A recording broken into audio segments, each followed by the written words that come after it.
شرور أنفسنا ومن سيئات أعمالنا من يهده الله فلا مضل له ومن يضلل فلا هادي له وأشهد أن لا إله إلا الله وحده لا شريك له وأشهد أن محمدًا عبده ورسوله اللهم صل على محمد وعلى آل محمد كما صليت على إبراهيم وعلى آل إبراهيم إنك حميد مجيد اللهم بارك على محمد وعلى آل محمد كما باركت على إبراهيم وعلى آل إبراهيم إنك حميد مجيد أما بعد فإن خير الحديث كتاب الله وخير الهدي هدي محمد صلى الله عليه وسلم وشر الأمور محدثاتها وكل محدثة بدعة وكل بدعة ضلالة وكل ضلالة في النار اعوذ باللہ من الشیطان الرجیم بسم اللہ الرحمن الرحیم والذین اجتنبوا الطاغوت ان یعبدوها وانابوا الی اللہ لهم البشرى فبشر عباد الذین یستمعون القول فیتبعون احسنہ اولئک الذین ہداہم اللہ وَأُولَئِكَ هُمْ أُولُو الْأَلْبَابِ۔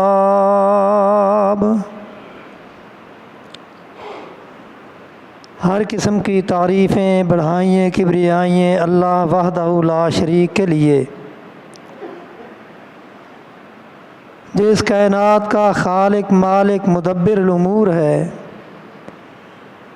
بے شمار اور ان گنت درود و سلام ہوں سید الکونین خاتم النبیین محمد الرسول اللہ صلی اللہ علیہ وسلم کی ذات گرامی پہ، جنہیں اللہ تعالیٰ نے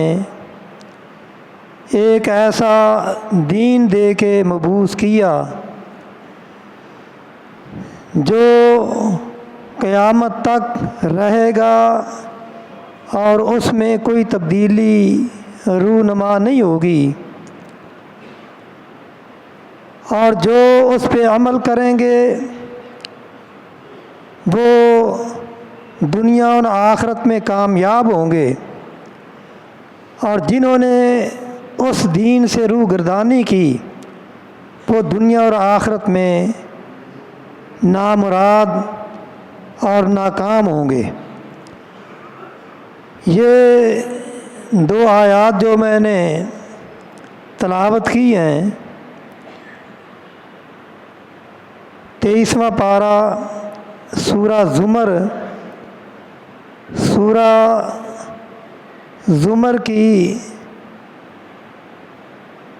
یہ 17 اور 18 دو آیتیں ہیں، جس میں اللہ تعالیٰ نے بہت اہم معاملے کا تذکرہ کیا ہے، اور آپ ایسا سمجھیں کہ یہ دین کی بنیاد ہے، اور یہ وہ مسئلہ ہے، یہ وہ تعلیم ہے جس کو دنیا میں پھیلانے کے لیے،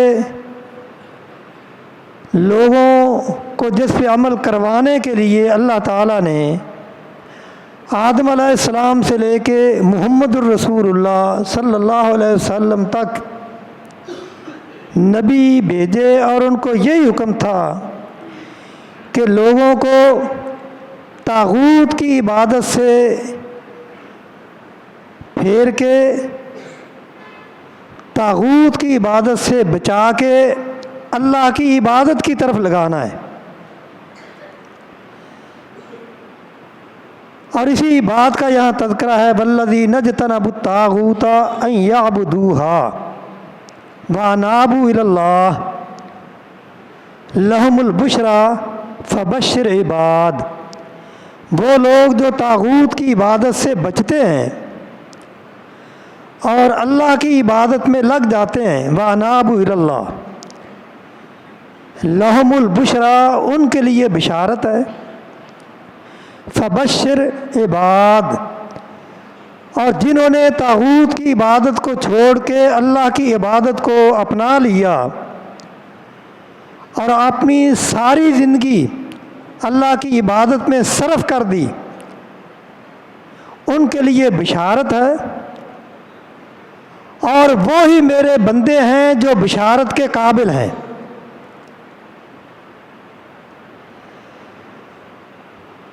تو اللہ تعالیٰ نے جتنے انبیاء دنیا میں مبعوث کیے، ان سب کی دعوت یہی تھی کہ اے لوگو، ایک اللہ کی طرف آ جاؤ،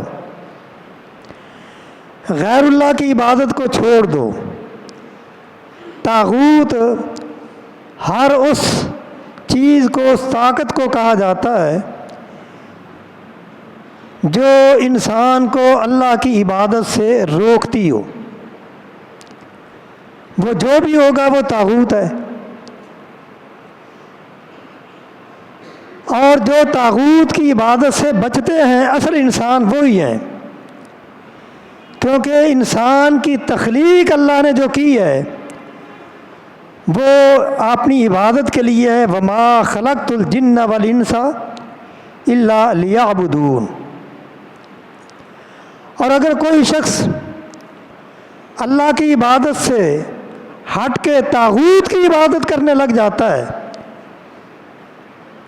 تو ایسا سمجھے کہ اس انسان نے اپنی تخلیق کے مقصد کو ہی پہچانا نہیں،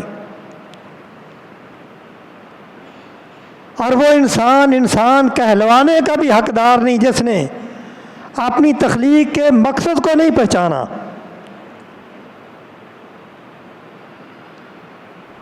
اور اسی لیے اللہ تعالیٰ نے فرمایا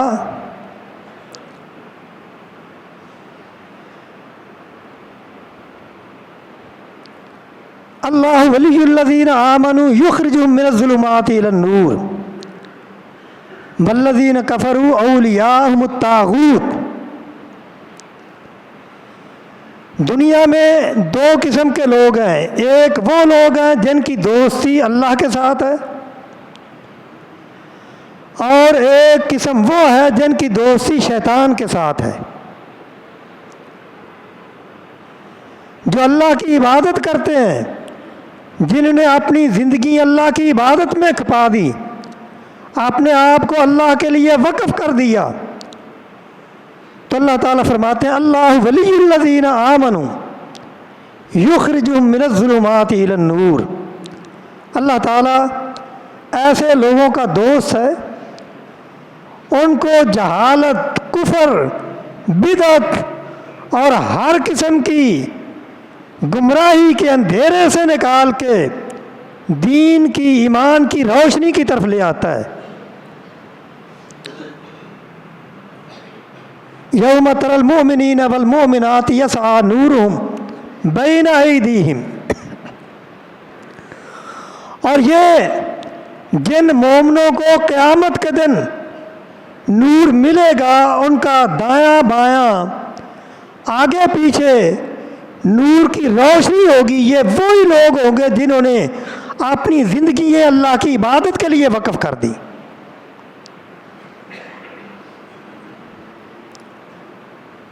یوم تری المؤمنین والمؤمنات یسعی نورہم بین ایدیہم وبایمانہم بشراکم الیوم۔ ان کے لیے بشارت ہے، اور ان کے مقابل جو اولیاء شیطان ہیں، والذین کفروا اولیاءہم الطاغوت یخرجون من النور الی الظلمات۔ جنہوں نے اپنی دوستیاں شیطان کے ساتھ بنا لی، یعنی اللہ کی عبادت کو چھوڑ کے طاغوت کو اپنا معبود بنا لیا۔ وہ طاغوت شیطان کی صورت میں بھی ہے، اقتدار کی صورت میں بھی ہے، اور وہ طاغوت کفر کی صورت میں بھی ہے، بتوں کی صورت میں بھی ہے۔ یعنی جو چیز اللہ کے راستے سے انسان کو روک دیتی ہے وہ طاغوت ہے۔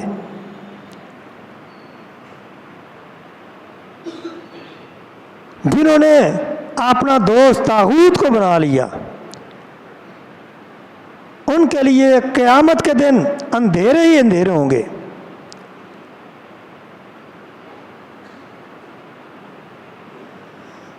اور اللہ تعالیٰ نے قرآن میں ان چیزوں کی وضاحت کی ہے۔ یوم یقول المنافقون والمنافقات للذین آمنوا انظرونا نقتبس من نورکم قیل ارجعوا وراءکم فالتمسوا نورا فضرب بینہم بسور لہ باب۔ وہ لوگ جو اللہ اور اس کے رسول کو چھوڑ کے دوسری طرف چلے جاتے ہیں، قیامت کے دن ان کے لیے اندھیرے ہوں گے۔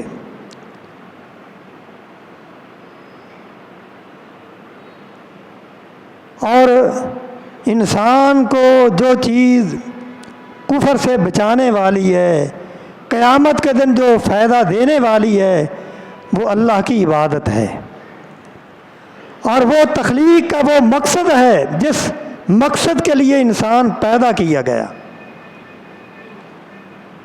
جس نے اپنی تخلیق کے مقصد کو پہچان لیا وہ کامیاب ہو گیا۔ یعنی دو چیزیں اس آیت میں بیان کی گئی ہیں۔ ایک ہے طاغوت کی عبادت سے بچ کے اللہ کی عبادت کی طرف آنا، اور ایسے لوگوں کو اللہ تعالیٰ نے اپنا بندہ کہا ہے اور ان کو بشارت دی ہے۔ اور دوسری چیز ہے الذین یستمعون القول فیتبعون احسنہ، کہ جو بات سنتے ہیں، ہر قسم کی بات کو سنتے ہیں، لیکن سننے کے بعد پھر تحقیق کرتے ہیں، اور ان باتوں میں سے جو بہترین بات ہوتی ہے اس کی اتباع کرتے ہیں۔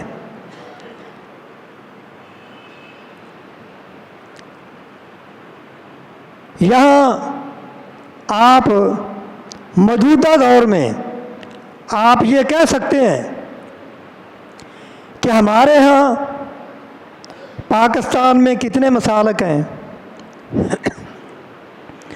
دیوبندی ہیں، بریلوی ہیں، شیعہ ہیں، اہل حدیث ہیں۔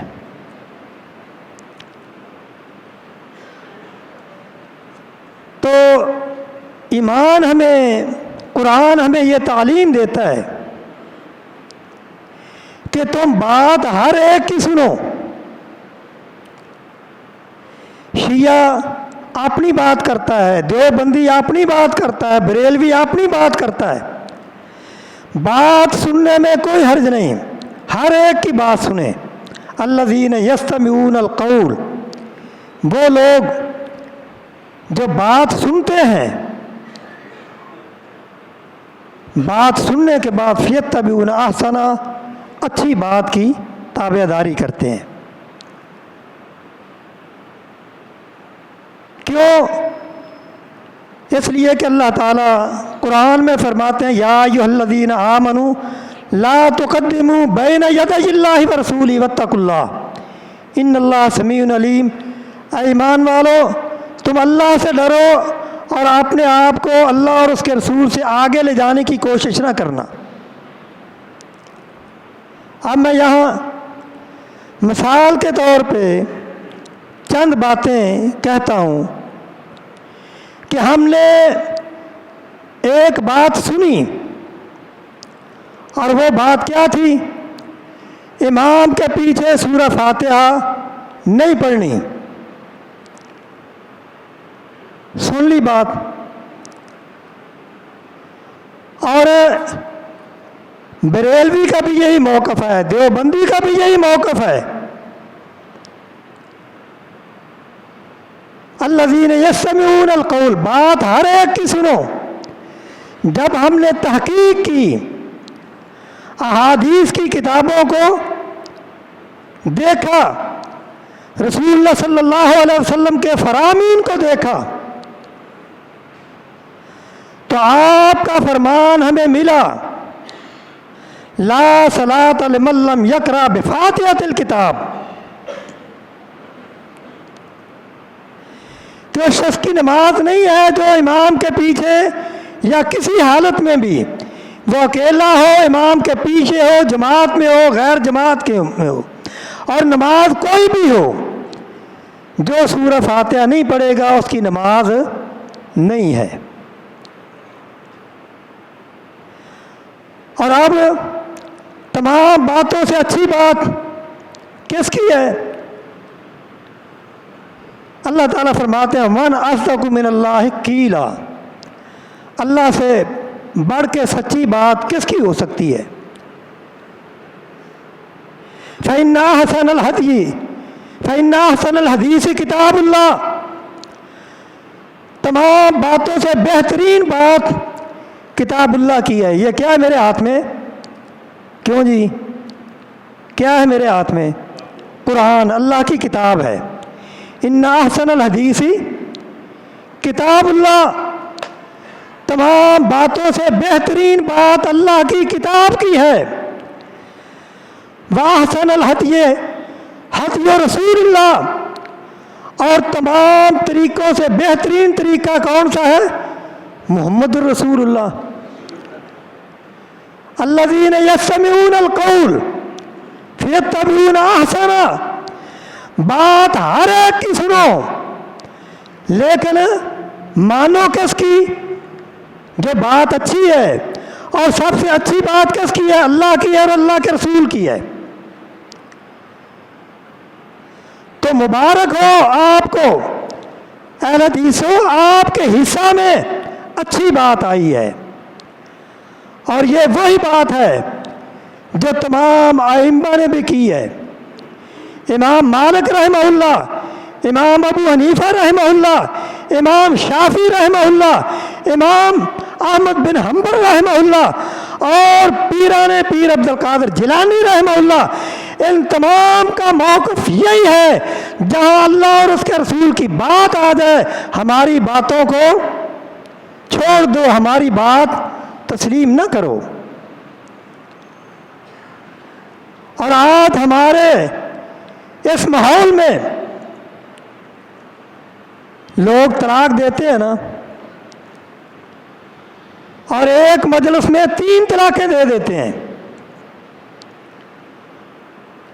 اب ہم ہر ایک کی بات سنتے ہیں، دیوبندی کہتا ہے کہ یہ تینوں ہو گئی، بریلوی کہتا ہے تینوں ہو گئی۔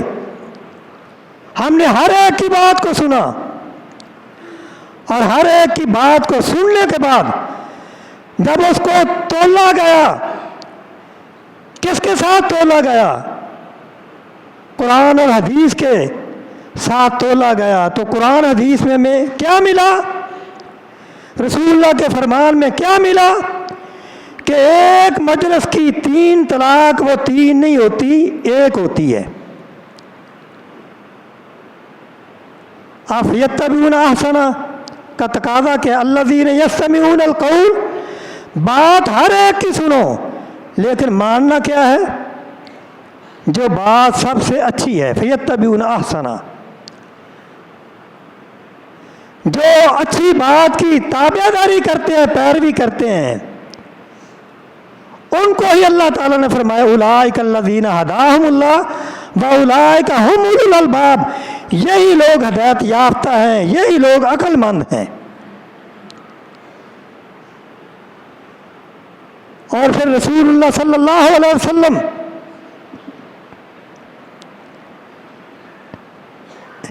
کی شان کا تقاضا اور قرآن کے فرامین کا تقاضا، کیونکہ اللہ تعالیٰ فرماتے ہیں یا ایھا الذین آمنوا اطیعوا اللہ واطیعوا الرسول ولا تبطلوا اعمالکم، اے ایمان والو تم اللہ کی اور اللہ کے رسول کی اطاعت کرو، ان کی نافرمانی کر کے اپنے اعمال کو ضائع نہ کر بیٹھنا۔ اور اسی طرح وہ راتیں جن کو عام طور پہ منایا گیا ہے، یہ جو 15 شعبان جس کو شب برات کہتے ہیں، اب ہم نے مضامین پڑھے، ہم نے باتیں سنی، تقاریر سنی، لیکن جب ہم رسول اللہ صلی اللہ علیہ وسلم کے فرمان کو دیکھتے ہیں، اللہ کے قرآن کو دیکھتے ہیں، تو اللہ کا قرآن یہ کہتا ہے کہ شب برات کی وہ فضیلت نہیں ہے جو بیان کی جاتی ہے۔ وہ فضیلت کس کی ہے؟ وہ شب قدر کی فضیلت ہے۔ الذین یستمعون القول فیتبعون احسنہ۔ کیوں؟ اس لیے کہ اللہ تعالیٰ فرماتے ہیں انا انزلناہ فی لیلۃ القدر وما ادراک ما لیلۃ القدر لیلۃ القدر خیر من الف شہر تنزل الملائکۃ والروح فیہا باذن ربہم من کل امر، کہ وہ رات جس میں تقدیر کے فیصلے ہوتے ہیں، جس میں رزق تقسیم کیا جاتا ہے، جس میں سال بھر کے کاموں کا فیصلہ کیا جاتا ہے، وہ لیلۃ القدر ہے۔ تو ہم نے کس کی بات مانی؟ فیتبعون احسنہ، جو اچھی بات تھی ہم نے اس کی تائید کی، اس کی اتباع کی۔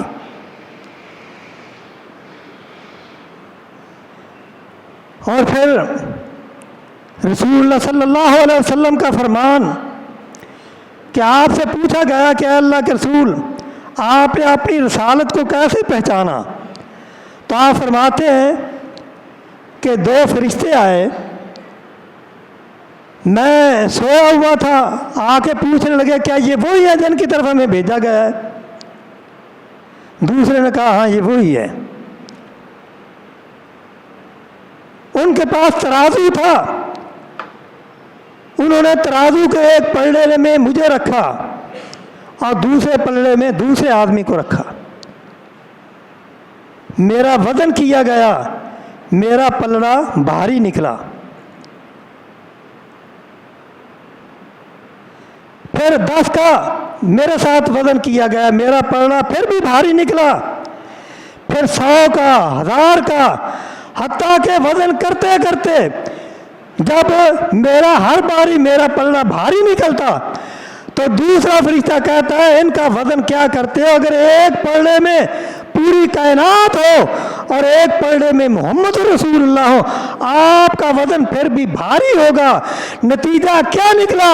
جس طرح رسول اللہ صلی اللہ علیہ وسلم کی ذات کا کوئی مقابلہ نہیں کر سکتا، اسی طرح آپ کی بات کا بھی کوئی مقابلہ نہیں کر سکتا۔